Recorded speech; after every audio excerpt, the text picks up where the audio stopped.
Welcome back to the Beer Junkies. Today we are brewing a California Common. The California Common is an amber ale with a grainy maltiness along with some toasty and caramel notes. On the hop side, it is hopped heavily, traditionally with Northern Brewer, and this will give some of those woodsy, rustic hop flavors and aromas. Stick with us and we will walk you through our flavor profile, the hops we use, the malts we use, the yeast we use, and the water profile. We will also walk you through our process, the mashing, mash out, sparge, the boil, whirlpool, knockout, fermentation. At the very end, we'll walk you through our taste test. So enjoy.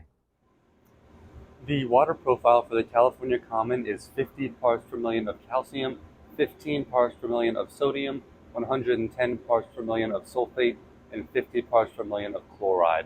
That higher sulfate level will help bring out some of that bitterness that we're going to want in this California Common. To do this, I'm adding calcium chloride, gypsum, and Epsom salt. I will add this to the mash tun and the sparge water. Right now I've got the hot liquor tank heating up. Once that is ready, I'm going to push all that into the mash tun to get that strike water to the temperature and volume that I want. But in the meantime, let's go over the grains that we're going to be using.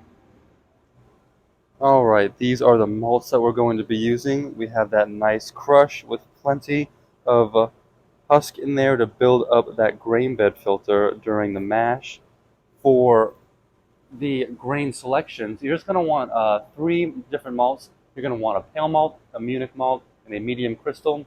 The pale malt's going to make up the vast majority of this grain bill and give you all those fermentable sugars. For the Munich Malt, you're going to want to add around 15%. That will help build up that maltiness and give you a little bit of a light bready flavor. And then for the medium crystal, that will add the color, a little bit of caramel flavor, and a slight toastiness. You don't want to go much more than 15% of your whole grain bill with that medium crystal, though. There is a relatively low final gravity, and if you add too much of that medium crystal, the final gravity could be too high, and the sweetness could be a little bit too cloying. So make sure you add 15% at the maximum. We just got the mash tun to the right volume and temperature, so let's mash in.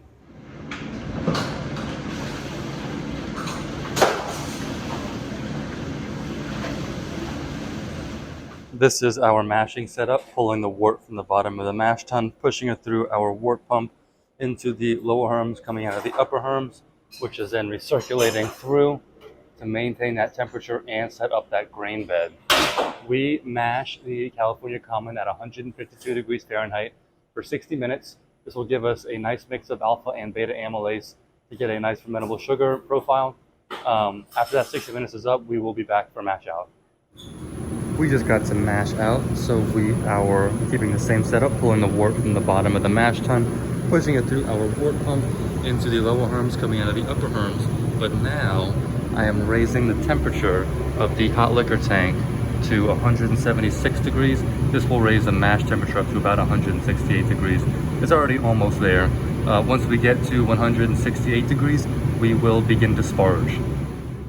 We just finished mash out, so now we are sparging, pulling wort from the bottom of the mash tun, pushing it through our wort pump with the lever now switched to direct that wort towards the boil kettle, which is heating up as we fill it.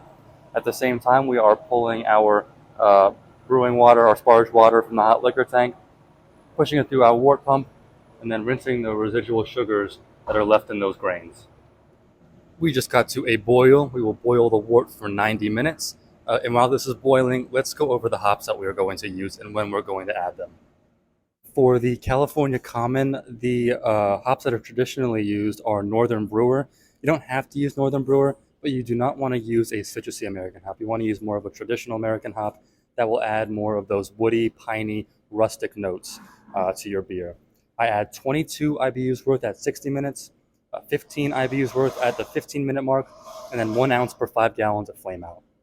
We just finished the boil, so now we are whirlpooling, pulling wort from the bottom of the boil kettle, pushing it through our pump into the tangential input. This will create a vortex inside of the boil kettle to pull all of the hot break and shrub to the center so we do not push it into the fermenter during knockout. We just finished a whirlpool, so now we are going through knockout, pulling the wort from the bottom of the boil kettle, pushing it through our pump into our heat exchanger. We are going through right around 72 degrees. Got our oxygen going in right here, traveling all the way down to the fermenter where we are pushing out all the excess air as we fill it up. We use the California lager yeast from Yeast for this recipe. Since it is a hybrid, you want to use either a lager yeast and ferment it a little bit warm, or an ale yeast and ferment it cool. If you're going to use an ale yeast, I would recommend using California ale yeast from White Labs and fermenting it closer to 60 degrees. This will help give you a lager-like beer and accentuate that maltiness and the bitterness. We ferment the California Common with the California lager yeast at 60 degrees. I hold it there for about a week until it starts to slow down, and then I will raise it up to 72 degrees for that diacetyl rest. If you are using California ale yeast, I would recommend also fermenting at 60 degrees and do the same thing. Ferment there for about a week and then raise it up to 72 degrees for that diacetyl rest. Once it is finished fermenting, cold crash at 33 degrees, transfer to the bright tank, carbonate it to about 2.5, 2.6 volumes, keg it, and then enjoy. All right, this is what we made. It has a beautiful amber color. It's crystal clear. There's a slightly off-white head for the smell. I get some of that woodsy profile coming through from those Northern Brewer hops. A little bit of the malt character, but not too much. The taste is similar. There's a firm bitterness, but not overpowering. And I do get some of that woodsy hop character coming through in the taste. On the back end, I get more of that toasty, a little bit of caramel from the malts. We are over the age of 21. We do not condone underage drinking. Please drink responsibly.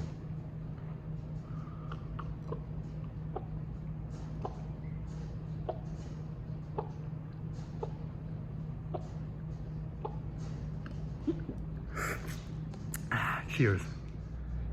If you would like to see more brewing content like this, make sure you click that subscribe button right below, and please let me know what you'd like to see next in the comments. Cheers.